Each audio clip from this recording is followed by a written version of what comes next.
Alright, so here I am in my little workbench, and so I've been working on restoring this old Yale Deadbolt. Got it painted, nice and shiny. It's been a while since I actually worked on it. First took it apart and cleaned it. Where is it? Here's the core. Just got it repinned, and I'm about to completely put it back together and get it good. So we got the core back in there. Looks beautiful, and let's keep going. Alright, so we got this completely reassembled, back together, looking fucking good. And let's watch it in action.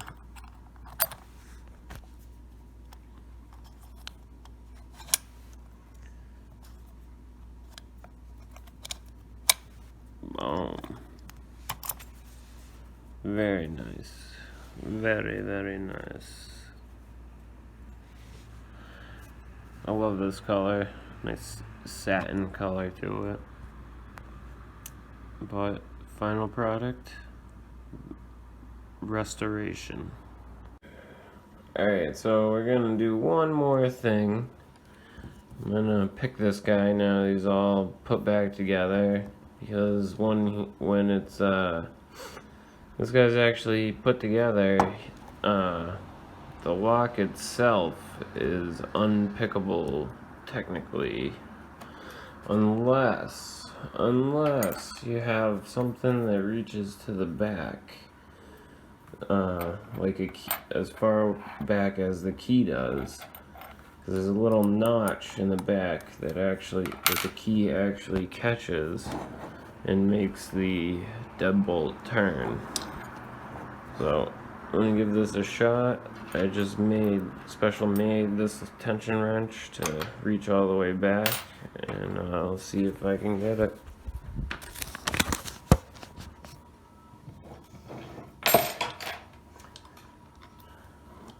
The bottom keyway. Try and go easy on it since I just made it pretty. And of course, the bitting on this isn't the best, but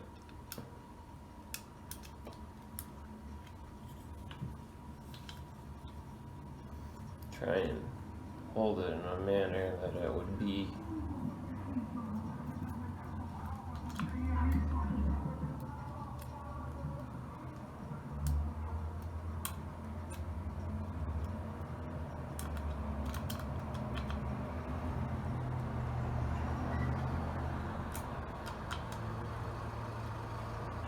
fuck it.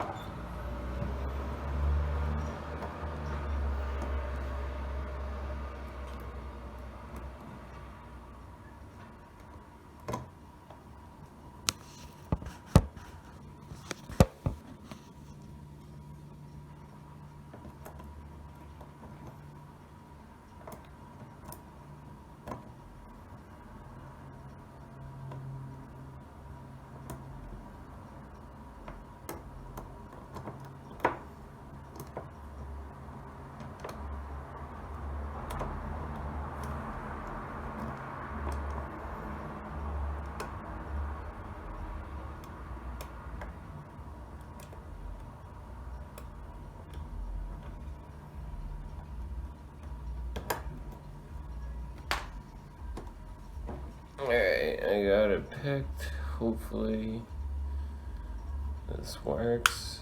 And oh yes, caught him. And obviously I'd have to repick it to go the other way.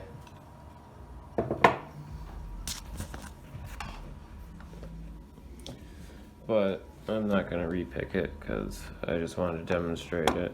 But yeah, In order to make this turn, you need something long enough. You can see my previous video when I disassembled this. It shows how that mechanism actually works, but the end of the key just sticks out enough at the back of the cylinder to catch this other actuator that turns the lock. So with only 3 pins in this is actually almost unpickable if you don't know the inner mechanism. But there you go.